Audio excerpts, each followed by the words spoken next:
Hello, everyone, and good morning. Thanks for joining us today. So today, Bhante Pmautto will be sharing Majjhima Nikaya 107 with us. So if you'd like to follow along with the sutta, you can click the link in the live chat.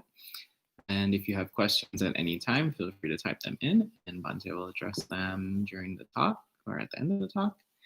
And good morning so far to Geeta, Jens, Poonam, Sarah, Michael, and everyone else who's watching behind the scenes. So at this time, I'll pass things over to Bhante Pmautto, who will guide us in this sutta. Thank you, Bhante, and good morning or good evening, everyone. This morning we'll have the opportunity to look at a beloved sutta of mine. I've taught this in several different ways already here at Empty Cloud Monastery, just as people are passing through. I originally came to this sutta because it contains as a central theme the Anupupasika, the gradual training, which is just near and dear to my heart. So I started in a forest monastery where the gradual training is the backbone of the monastic life. So I entered in knowing absolutely nothing about the Dhamma.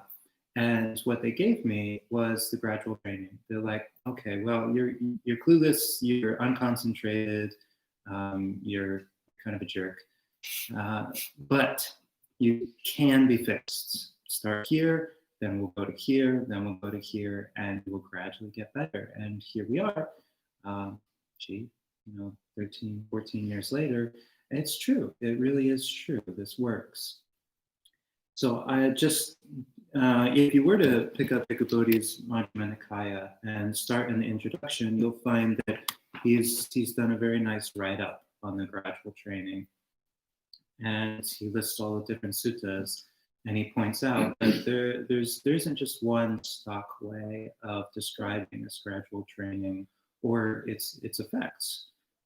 This is just one example of it, but it's a nice example, and it's also a nice example of several principles of sutta study.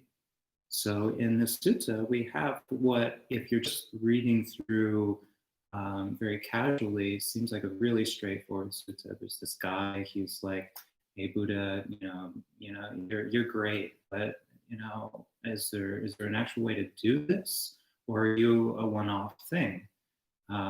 Did you figure this out, and then everybody's just kind of like idol worshiping? And they said, no, actually, there's this step-by-step progression. You can see it that way, but with returning to the sutta, looking at it, referencing it, and coming to know the personalities involved, a little bit of the backstory, you suddenly, the colors start to come out. You get a very rich scene starts to emerge, and also the theme of faith. And it's interesting because the word faith isn't in here. It isn't pointed out as a virtue, and yet this sutta is overflowing with the theme of faith in the Tathagata, faith in his enlightenment, and faith in the path of practice he's laid out. So I'll go into that a bit more as we go through the sutta. But to give a little reference, I'll set the scene a little bit, because in many translations, we run into another aspect of sutta study, and that in the opening dialogue, the character of Ganaka Moggallāna he's trying to create a metaphor, but the translation fumbles. So obviously, in turning this into something that could be memorized and recited, they systematized things and they made it repetitive, but the original metaphor probably was lost. So it doesn't really make sense. So I'm going to have to just kind of set the scene around that, and then move into the sutta. So it begins, thus have I heard, on one occasion the Blessed One was living at Savatthi in the eastern park, in the palace of Megara's mother. Then the Brahmin, Ganaka Moggallāna, went to the Blessed One and exchanged greetings with him. When this courteous and amiable talk was finished, he sat down at one side and said to the Blessed One. So this is the opening. And we don't really know anything about Ganaka Moggallāna in terms of the sutta. We don't even know his name. So Ganaka means accountant. Moggallāna was his clan name. There was the famous Moggallāna, Moggallāna, and that's not his birth name either. It's sort of a nickname. So all we get is a nickname about this fellow. But because of this setting, we can start to imagine what's going on, why he's there, what he's looking for. So we know that the Buddha is in the palace of Megara's mother. Megara's mother is a nickname for Visakha, one of the Buddha's chief female lay disciples. And Visakha was married into a prominent family. She attained Sotapanna, hearing a discourse of the Buddha at age 7, and she lived her whole life just brimming with faith and generosity. And the family she was born into, her father-in-law was named Megara, and he was a treasurer in the kingdom of Magadha. So a very wealthy individual, but also very kind of like set in his ways. And he thought Visakha's attention to the Buddha was crap. Like he didn't want anything to do with it. But she was persistent, and she had incredible faith. And so it just came to a head one day that she talked him into being in the back room, the back of a room behind a curtain. You know, he couldn't like be known as somebody who was listening to a Dhamma talk of the Buddha, but he was there nonetheless.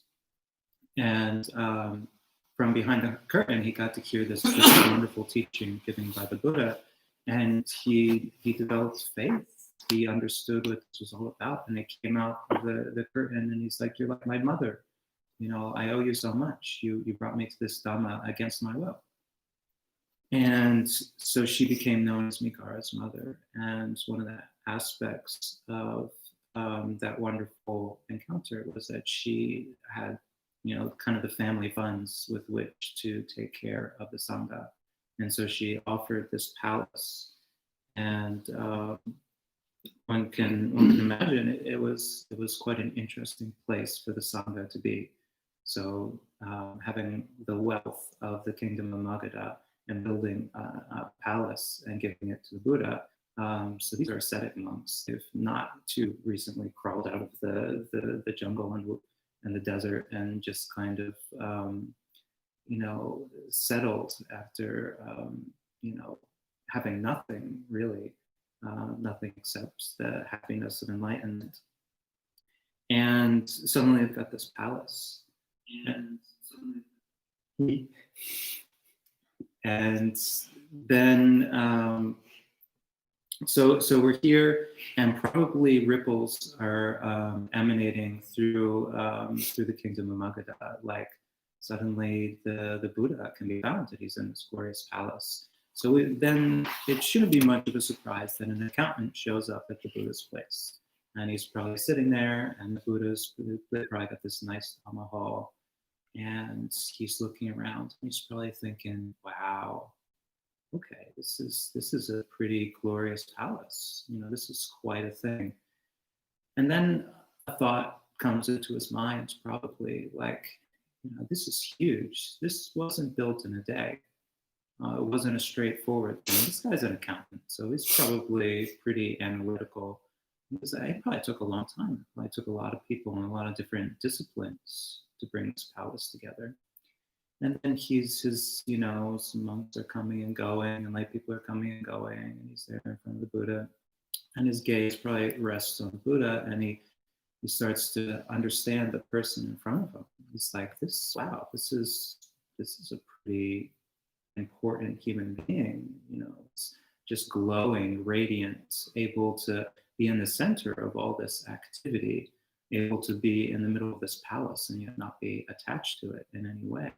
It's like clearly this person also wasn't built in a day. You know, clearly it took a long time to develop these virtues. But now he starts to be curious. He's like, what could he have done to get these results? And now he's got all of these people following him. And can he actually transmit that? Can he bring people along to find the same thing that he's found? Or is he like this palace, a bunch of things come together to build it up and make it? And then all those processes, when it's finished, they just go in different directions. And you can't repeat them in the same spot in the same way.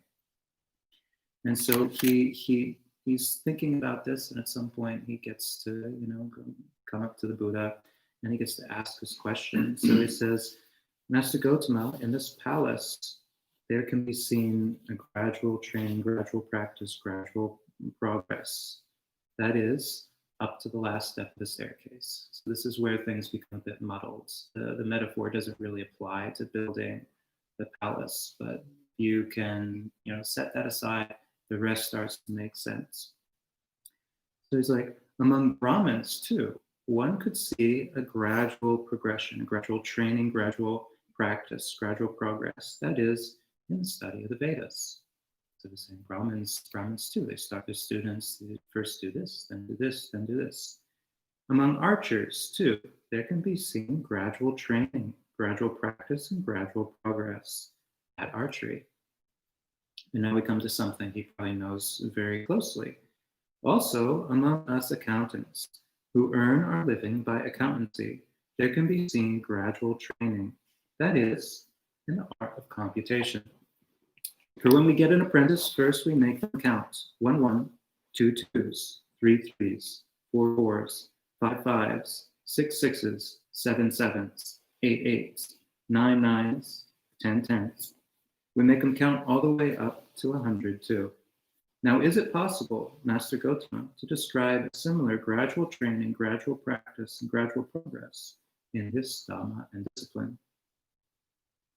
The Buddha responds, it is possible, Brahman, to describe gradual training, gradual practice, and gradual progress in this Dhamma and discipline.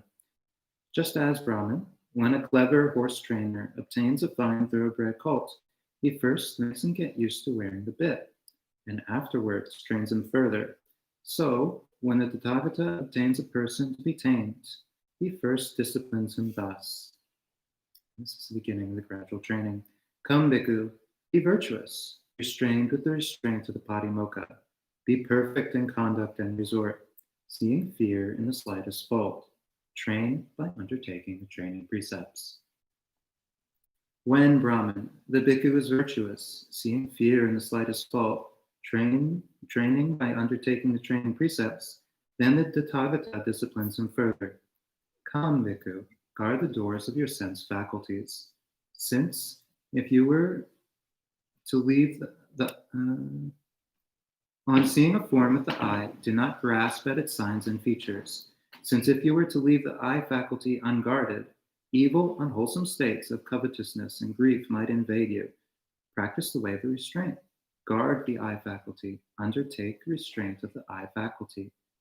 On hearing a sound with the ear, on smelling an odor with the nose, on tasting a flavor with the tongue, on touching a tangible with the body, on cognizing a mental object with the mind, do not grasp at its signs and features.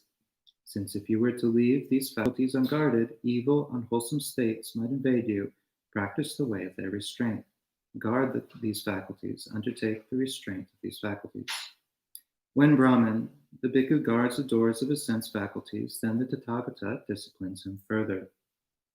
Come, Bhikkhu, be moderate in eating.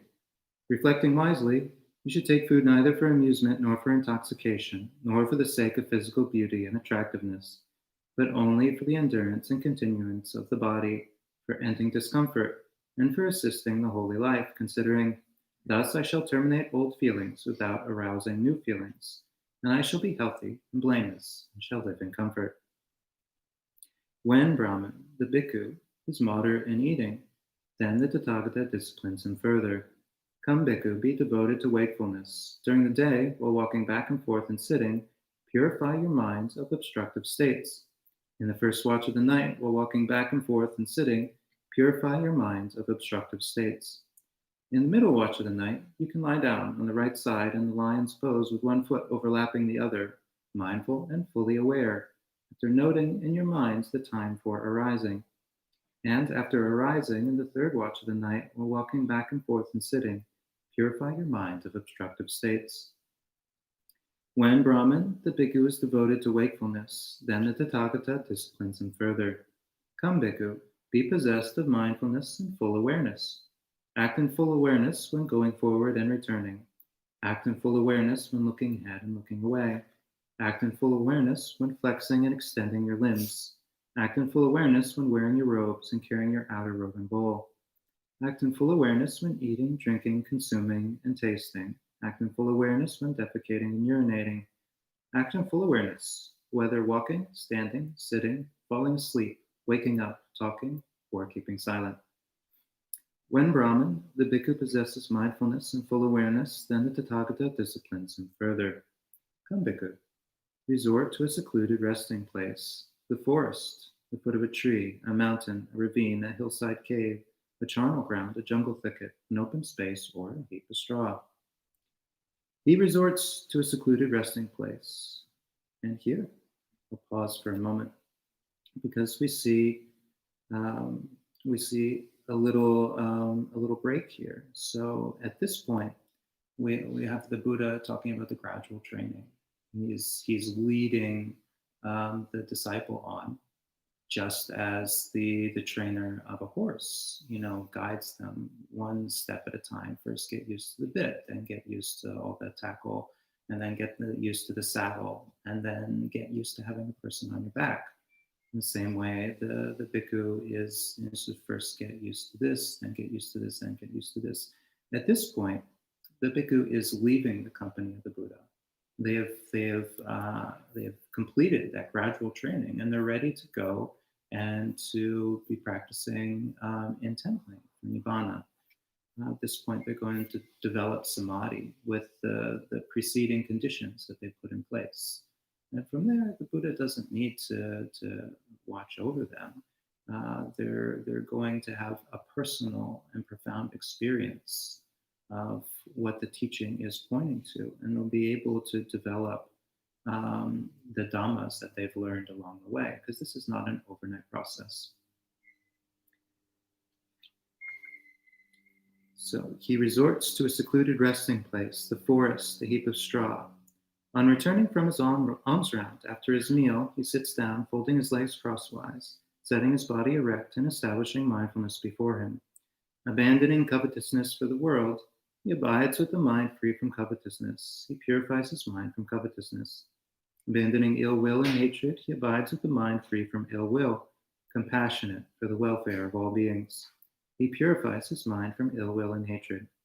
Abandoning sloth and torpor, he abides free from sloth and torpor, recipient of light, mindful and fully aware.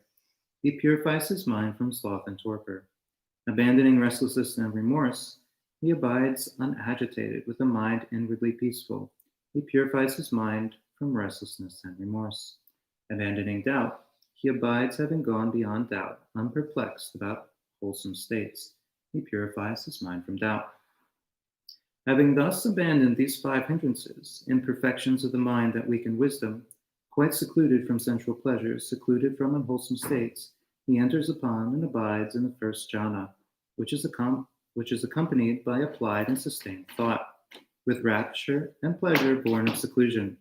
With the stilling of applied and sustained thought, he enters upon and abides in the second jhana, which has self-confidence and singleness of mind without applied and sustained thought, with rapture and pleasure born of concentration.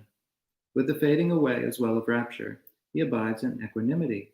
Mindful and fully aware, still feeling pleasure with the body, he enters upon and abides in the third jhana, on account of which noble ones announce, he has a pleasant abiding who has equanimity and is mindful. With the abandoning of pleasure and pain, disappearance of grief, he enters upon and abides in the fourth jhana, which is neither pain nor pleasure, purity of mindfulness due to equanimity. Buddha says, this is my instruction, Brahman, to those bhikkhus who are in a higher training, whose minds have not yet attained the goal, who abide aspiring to the supreme security from bondage. But these things conduce both to a pleasant abiding here and now, and to mindfulness and full awareness for those bhikkhus who are arahants, with pains destroyed, who have lived the holy life, done what had to be done, laid down the burden, reached their own goal, destroyed the fetters of being, and are completely liberated through final knowledge.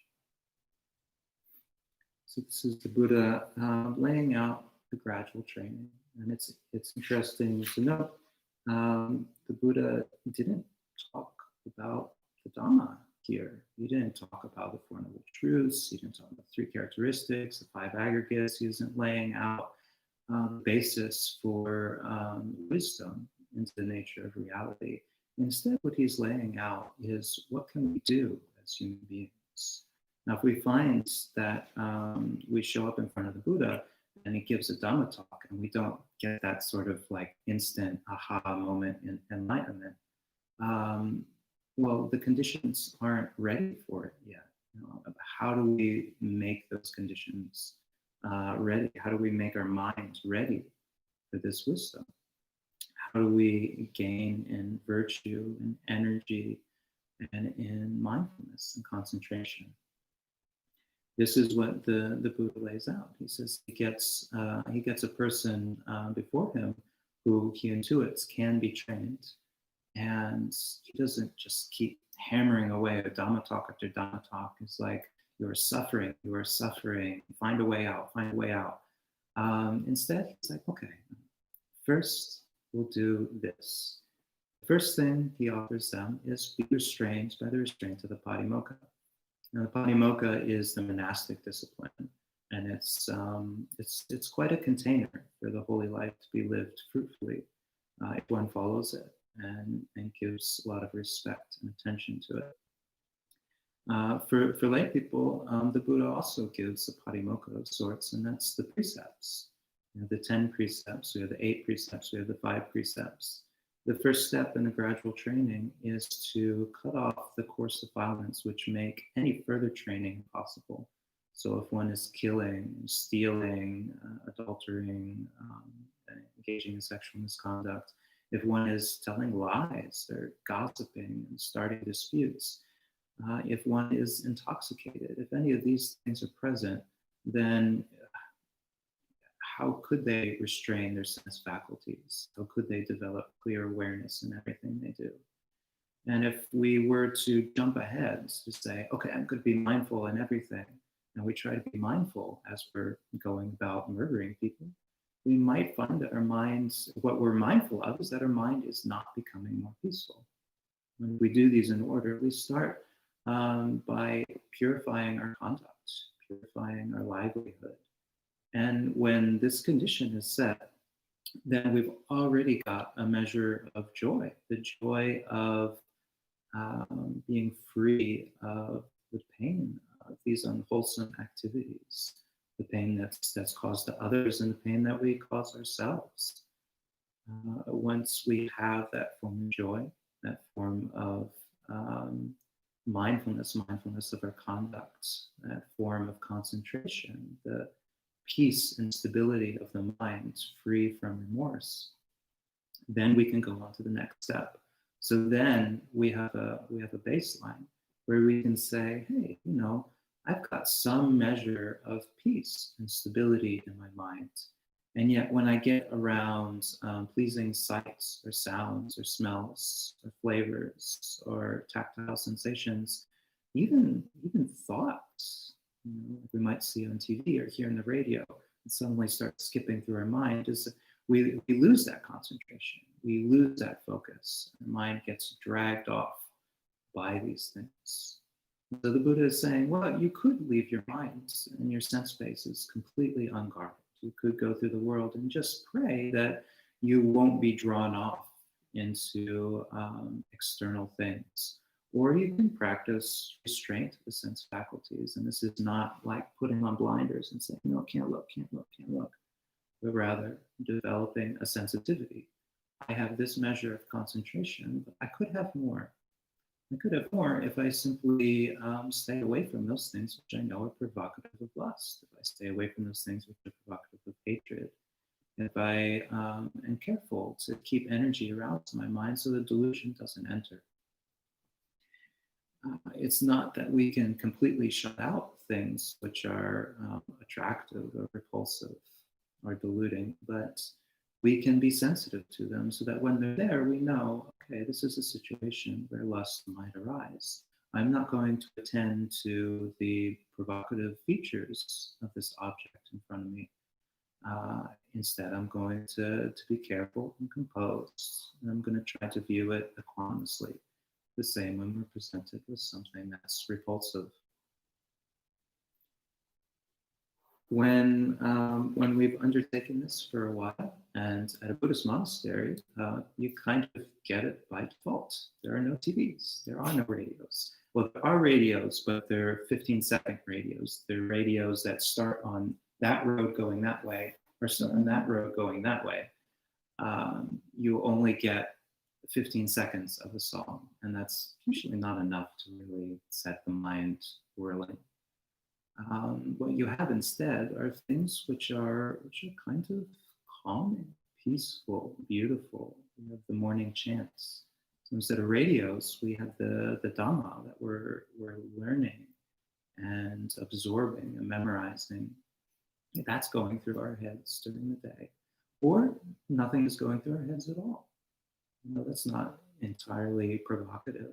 And sometimes our mind is just like, hey, no, it's okay. I don't need to be thinking about the next meal. I don't need to be thinking about the next sight or sound or smell. I can just be right here with what is. And if we're in a place that is removed from entertainments, removed from intoxicating sense experiences, then we can actually look around without any fear of being caught by things which will shake our concentration. We can open up our senses. And this restraint that we've practiced actually leads to being very open-minded, being able to take everything in without any worry of getting lost or diluted. So again, another measure of joy and concentration. And now we go on further, and we start to get into things which we do in the monastery, which most people are like, no, it's not for me. So we start restricting the things that lead to sloth and torpor. So if we were to eat too much, we would start to get lazy and tired. We would spend most of the day kind of lounging about digesting our food. So we cut out one of the meals. We cut out dinner. We say after we've eaten our meal for the day, which as monastics we eat in the morning, we say, okay, the rest of the day is not going to be about eating. It's going to be about purification. It's going to be about energy and practice. We get that, and at first it's a struggle. At first it's a training. At first we don't go any further than that. First we're like sitting there. It's come 5 o'clock, and we're like, and everybody who comes by us, we're like, and maybe we're not all that enjoyable to be around because we're just thinking, previously I had all the comforts of a big meal right now, and now I don't have those comforts. But gradually the mind starts to get used to it, and it starts saying, wow, this is so open, this is so clear, this is so light. Isn't it great? Right now in the world, people are like dirtying dishes and setting tables and getting in cooking, slaving over a hot stove to produce a dinner that they don't even need. And here I am, free and light. I think I'm going to read the Majjhima Nikaya with all my free time. We get a measure of joy, a measure of lightness, a measure of concentration that aids us in the next steps. So then we start to practice devotion to wakefulness. And we start to see that as such a great process, cutting out just when we're eating, not even because we needed to, but because it was entertaining. We cut that out. The mind gets brighter, more agile. And so we do the same with sleep. And we say, do I really need 9 hours of sleep? Some people know, yes, as I suspected. There can be times when our body is exhausted, but most of the time, 9 hours is probably not necessary. And the Buddha is suggesting in the watches of the night, we have the first watch from 6 to 10, the second watch from 10 to 2, the third watch from 2 to 6. And this theoretically encompasses the 12 hours of evening and night. And the Buddha is suggesting that you just sleep in the middle part, that make the most of your evening. Like don't flop down and go to sleep as soon as the sun goes down. And similarly, don't wait until the sun is up. Seize the day. When you're rested, your body will know and you'll start to wake up. And if at that moment you say, oh no, 10 more minutes, you could do that for 3 more hours. But if when your body starts to realize that it's rested and starts to stir, you get up, well, then you've just gained those 3 hours for being conscious, which is actually, once you've done some of these steps, being conscious is actually something to look forward to. And sleep is a fruitless state. You kind of accept your body needs, but you're always thinking, like, how could I put my time to better use? I always seem to be running out of time. What if I got a few of those hours back? And so we practice with devoting ourselves to wakefulness. And now, the thing that everybody is so interested in when they come to Buddhist practice, mindfulness. Now we start to have the real basis, the openness of the minds, the pure livelihood. We start to be able to pay attention to everything that's going on. We're like, okay, now I'm sitting. Then we get up and we're like, okay, now I've gotten up. And we start walking across the room. There's so much time that can be lost, so much ability to practice that can be squandered in crossing a room. We could be there for the whole experience, or we could be thinking the whole time about our destination. Instead, the Buddha is encouraging us, get that time back, get that energy and concentration back by being with our experiences. Know what we're doing as we're doing. Don't anticipate the next thing, or don't dwell on a previous thing, but be with your experience moment to moment. And as we do, energy, joy, brightness, clarity start to arise. And now, with that energy and clarity, we're ready for samadhi. The mind is going to start to become profoundly peaceful, profoundly stable, and we will start to see its most subtle hindrances, its most subtle afflictions, the ways that we use our minds that are unskillful and that draw us out of concentration, that draw us out of happiness and peace.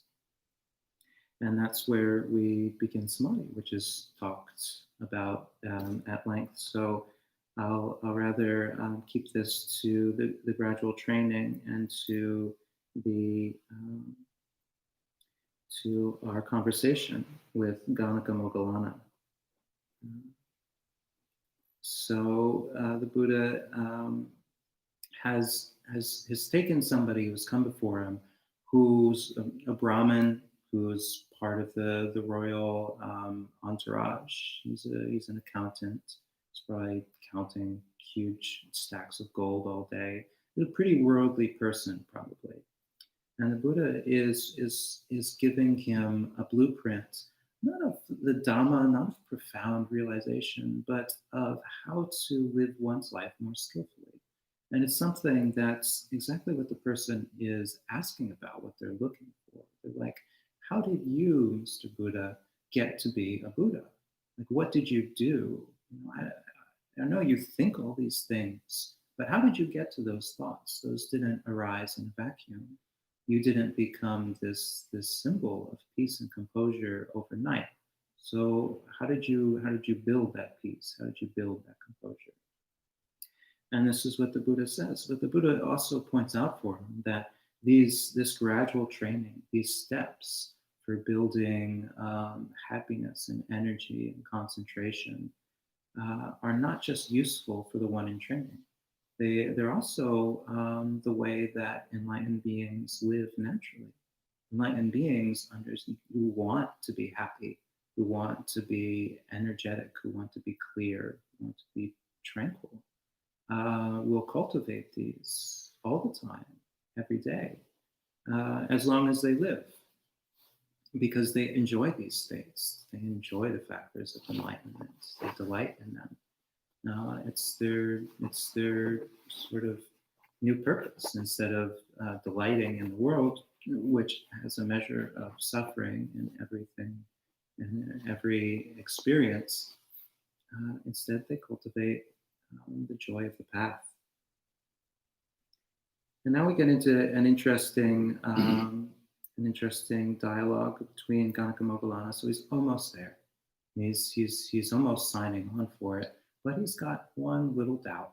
And the Buddha, as a skilled teacher, is actually really good at dealing with these little doubts in a very clear, straightforward way. When this was said, the Brahmin Ganaka Moggallāna asked the Blessed One, when Master Gotama's disciples are thus advised and instructed by him, do they all attain Nibbana, the ultimate goal, or do some not attain it?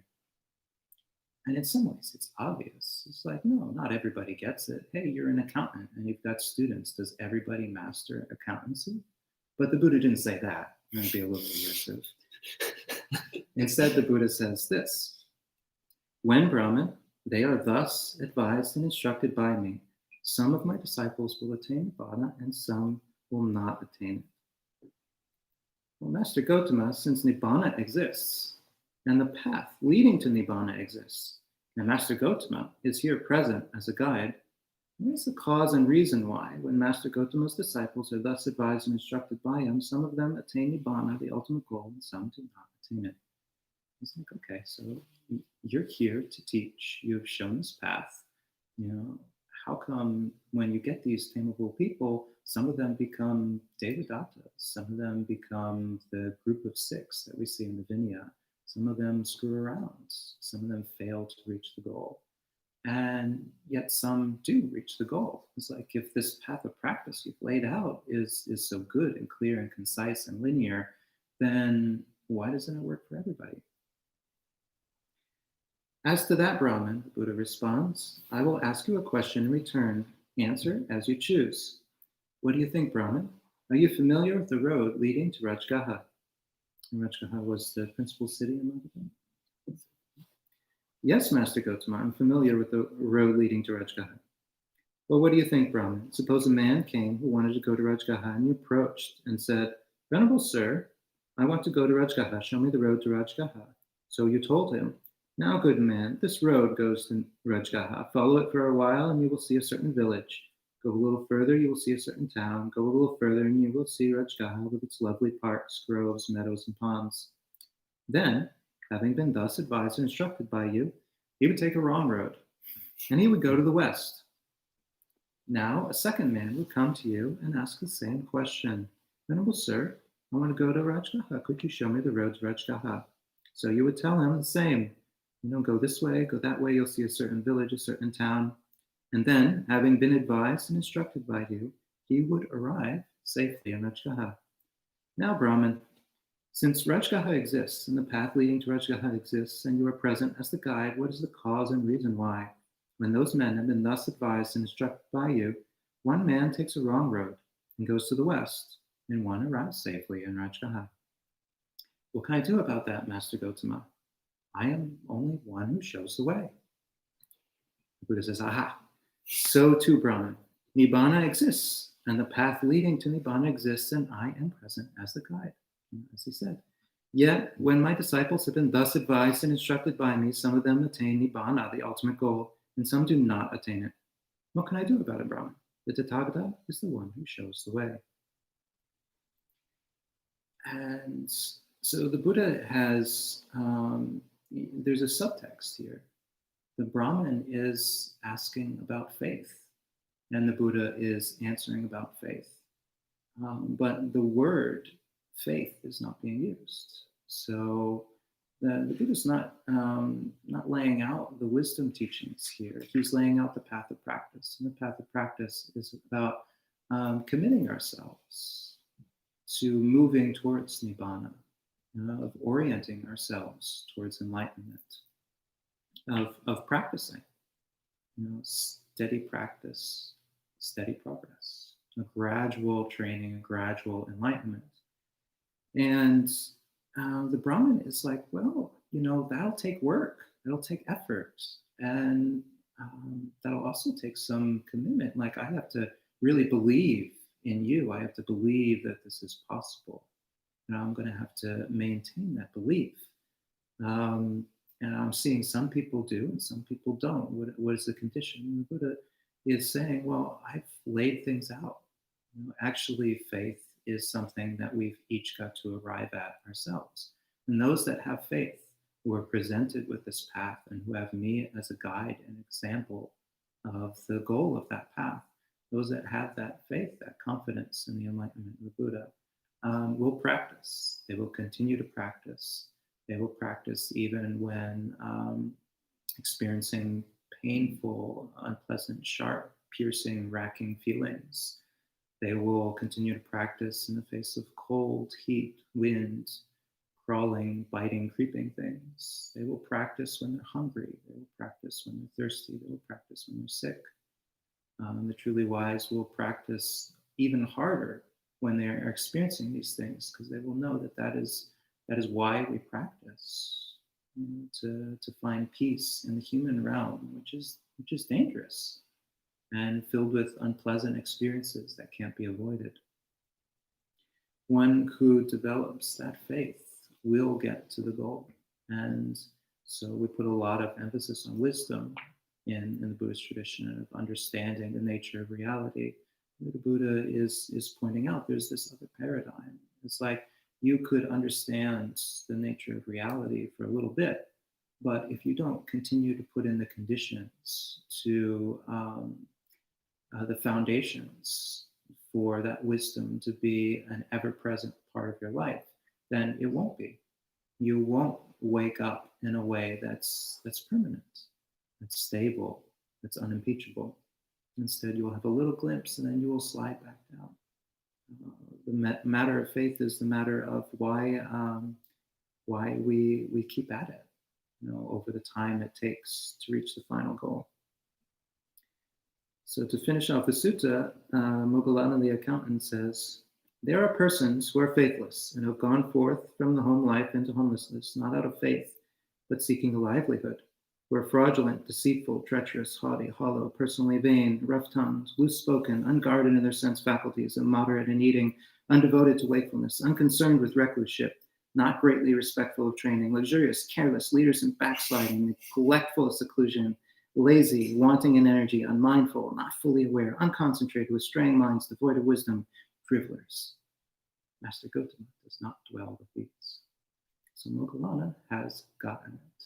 The Buddha wasn't talking about faith. He wasn't saying, you've just got to have faith in me, Moggallāna. Instead, he's saying, there is this path, and I am giving it to you, and I'm willing to guide you along step by step in a gentle way. And Moggallāna is saying, wait, I've seen a lot of crappy monks, and yet I'm not seeing them here. I'm seeing people who are putting forth energy and who are having faith in their teacher and who are reaching stages of enlightenment. And he's like, this is a reason to have faith in the Buddha. This is actually working for people. And those people who are not attaining to Nibbana, those people who are not waking up, are the ones who are not practicing. And they're not around here. The Buddha is being very conscious about leading on those people who can be tamed and having equanimity to those people who can't be tamed. And he says, there are clansmen who have gone forth out of faith from home life into homelessness, who are not fraudulent, deceitful, treacherous, haughty, hollow, personally vain, rough tongues, etc., etc., etc., dribblers. Master Gautama dwells together with these people. So there are people who have the reverse, all the positive qualities. And Master Gautama dwells together with these. So we have Buddha, we have Dhamma, and we have Sangha. Moggallāna has woken up without any encouragement. All he was told was this: there is this gradual training. You can put forth effort and get there. And suddenly he's like, the Buddha's got a Sangha of enlightened disciples. These people are practicing in the right way. He's like, these people are worthy of this palace. They are dwelling in it unattached. And he says, just as the black orris root is reckoned as the best root of root perfumes, and the red sandalwood is reckoned as the best of wood perfumes, and jasmine is reckoned as the best of flower perfumes, so too, Master Gautama's advice is supreme among all the teachings of today. So he's still a layperson. He's still a little bit sensual, but he gets it. And he finishes up, magnificent Master Gotama, magnificent Master Gotama. Master Gotama has made the Dhamma clear in many ways, as though he were turning upright, would have been overturned, revealing what was hidden, showing the way to one who was lost, or holding up a lamp in the dark for those with eyesight to see forms. I go to Master Gotama for refuge, and to the Dhamma and the Sangha bhikkhus. Let Master Gotama remember me as a lay follower who has gone to him for refuge for life. So this Ayasama would say is my favorite sutta. And I have, and it's very near and dear to my heart because it was very similar for me. I didn't know much about the Dhamma when I showed up at the monastery, but I knew I wanted to live a spiritual life. I knew there was a way to improve, and I knew I'd have to apply myself. And I showed up, and they gave me this gradual training. They said, "Okay, you see these great monks of the past. You can be like them too, but you're going to have to do this, and do that, and do this, and hold your bowl this way, and wash it that way, and speak politely, speak gently, speak truthfully, or don't speak at all. And guard your sense faculties. We're not going to use the TV here. We're not going to use cell phones here. We're not going to do this. We're not going to do that." And it was challenging, but it was also incredibly fruitful. Now I was in that training environment forever. Eventually it had laid the foundation that it was designed to lay, and then I set to it. And I set to the work of samadhi, of serenity and insights, of learning the Dhamma and internalizing it. But I was given this gradual path. I'm like, okay, that's great. This is something that can be done. And so sometimes throughout the suttas, you see this not fully fleshed out idea of the faith follower, the Dhamma follower. And there's a lot of commentary on what those are. But this is maybe just one way to look at this matter. It's like there are those people who don't necessarily get the Dhamma, and it's not a hindrance. If they get the direction of the Dhamma, if they get the path of practice that leads to this awakening, and they cultivate that with a faith that awakening is possible, they are setting a profound condition for at some future time having the energy, the mindfulness, the clarity to wake up to whatever Dhamma they're exposed to. So they may not come at it from the direction of wisdom. They may come at it from the direction of faith. They have faith that enlightenment is possible and that they want it. And so they set to work. And I have faith that the Buddha was an incredible teacher in just the way that he took somebody and he knew what they needed. And he provided that without even going right to it. Instead, he just kept putting it back, putting the ball in this person's court and saying, okay, well, you can see what incredible things are built through a gradual application, gradual training, gradual practice. Are you willing to put in the conditions? And his student, just some Brahmin accountant who showed up one day because probably his boss, Migara, was talking about Buddha this and Buddha that, attained to the way to enlightenment. He didn't, break through to anything profound, except that there is a way, and he's devoted himself to learning more about it, putting it in practice sequentially. He probably didn't shave his head right then and there, but there's a foundation there. He understands what can be done. So with that, I will open it up to questions and comments. So thank you, Bhante. Sadhu, sadhu, sadhu. And no questions so far. A couple of thank yous. And Sarah says it's such an inspiring sutta. And Gita Jnana says thank you for sharing the path. So if anyone has any questions, feel free to type them into the chat. If not, you can save those questions and any others for our monk chat tonight at 7:30. So maybe we can give it a couple of seconds. And there's a 3 or 4 second delay. So I get them in quick. 4. We'll wrap things up. And Michael says, you explained with such clarity that no question comes to mind. all right, that's good enough. All right, so it seems like everyone is just feeding on Dhamma Sukha right now. So thanks everyone for joining, and we will hopefully see you tonight. So we can end with 3 sadhus. Sadhu, sadhu, sadhu. And enjoy the rest of your day.